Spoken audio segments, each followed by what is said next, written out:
Have you ever wondered about the origins of the long-standing Igbo-Yoruba conflict in Nigeria? Let's take a journey back in time to an era before colonial rule, when the ethnic identities of Nigeria were being formed.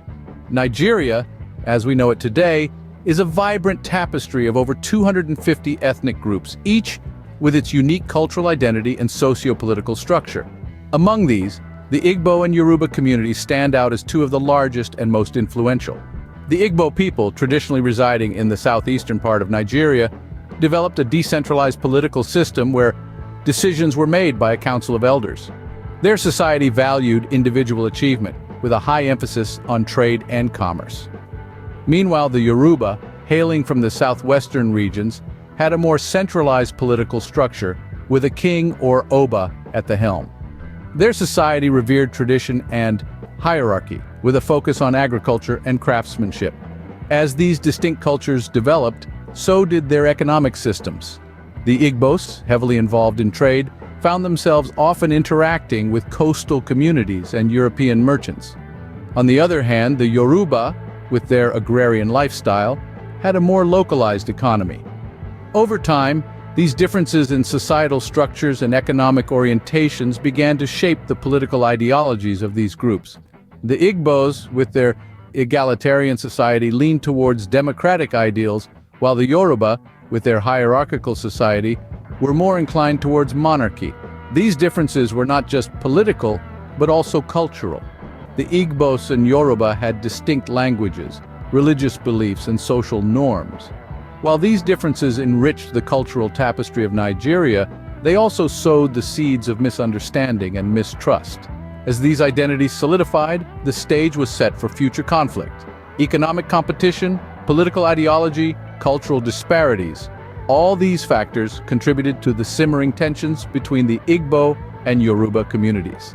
The seeds of conflict were sown during this period, with the stage set for future discord. But as we'll see in the next scenes, the plot thickens with the arrival of a new player on the stage: the British colonial powers. How did British colonial rule exacerbate these tensions? A question that takes us back to the late 19th century when Nigeria fell under British rule. The British, like many colonial powers, employed a strategy of divide and rule to maintain control. This strategy, although effective for the colonial masters, sowed the seeds of discord among the diverse ethnic groups in Nigeria. The British manipulated existing power structures, granting privileges to some tribes over others, thereby fueling ethnic tensions. The Igbo, Yoruba, and Hausa Fulani, Nigeria's three major ethnic groups, were pitted against each other, each vying for the favor of the colonial masters. The British favored the Hausa Fulani in the north for administrative roles, while the south, populated mainly by the Igbo and Yoruba, became the economic powerhouse. This created a divide not only in terms of power, but also in terms of wealth. What we must remember is that Nigeria, as we know it today, was a creation of the British. The merging of the northern and southern protectorates in 1914 was a strategic move to ease administrative burdens, not a consideration of the ethnic and cultural differences among the people. This artificial amalgamation further heightened the competition for resources and power among the ethnic groups. British colonial rule also introduced a new form of governance: indirect rule. This meant that local rulers were left in charge but under the supervision of British officials. While this might sound like a benign strategy, it actually exacerbated ethnic tensions. The British often favored certain local rulers, leading to a sense of injustice and resentment among those who felt sidelined. The economic disparities created by the British were not just between the North and South. Within regions, the British favored certain tribes, creating economic elites and further widening the gap between the haves and the have-nots. The colonial era intensified pre-existing tensions and created new fault lines. The British may have left in 1960, but the legacy of their divide and rule strategy continues to influence Nigeria's political landscape and the relations between the Igbo and Yoruba to this day. What happened after Nigeria gained independence? A question that leads us into a turbulent era marked by power struggles and conflict, an era that further deepened the Igbo-Yoruba discord. Following independence, Nigeria had to grapple with the mammoth task of nation-building. The power vacuum left by departing colonial powers was quickly filled by political elites, primarily from the north and west of the country. This power shift did not sit well with the Igbo people of the southeast, who felt sidelined and marginalized. The uneasy calm was shattered by a series of military coups beginning in 1966. The first coup, led mainly by Igbo officers, resulted in the death of many northern and western leaders, which in turn led to a counter-coup by northern officers. This counter-coup was marked by brutal violence and pogroms against the Igbo, leading many to flee to their homeland in the southeast. And then came the Biafra War. The Igbo attempted to secede and form the Republic of Biafra, a move that plunged Nigeria into a civil war that lasted from 1967 to 1970. The war was a humanitarian catastrophe, with millions of Igbo lives lost due to fighting and famine. The Biafra War deepened the Igbo-Yoruba conflict. The Yoruba, led by their leader Obafemi Awolowo, initially promised to secede along with the Igbo, but reneged on this promise. Instead, the Yoruba sided with the federal government against Biafra, a move seen as a betrayal by the Igbo. These events created a rift between the Igbo and Yoruba that lingers to this day. Despite shared experiences during the colonial era, the post-independence power struggles and the Biafra War have left lasting scars and mistrust. The post-independence era was marked by power struggles and conflict, further deepening the Igbo-Yoruba discord. The journey towards unity and nationhood continues to be a rocky one for Nigeria, a country still grappling with the ghosts of its past. What role did America play in all this, you might wonder? Well, let's delve into it. Following Nigeria's independence in the 1960s, America took an active interest in the young nation. This interest was not merely altruistic, it was also strategically motivated. The Cold War was at its height, and Nigeria was viewed as a valuable ally in the fight against communism. While the Soviet Union courted other African nations, America sought to win Nigeria's favor and keep it in the Western sphere of influence.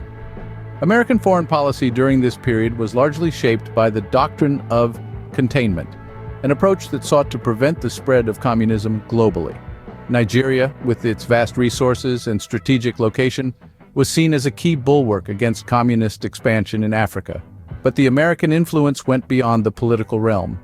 Economically, Nigeria became a significant source of oil for the United States, further solidifying the ties between the two nations.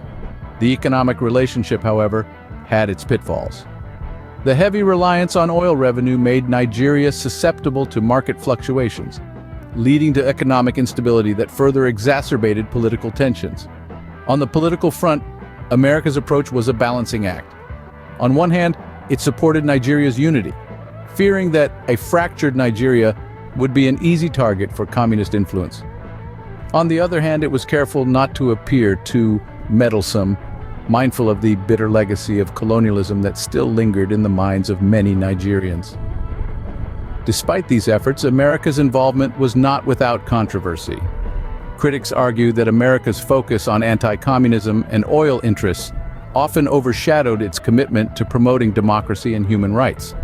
The result was a complex relationship that, in many ways, mirrored Nigeria's own internal struggles.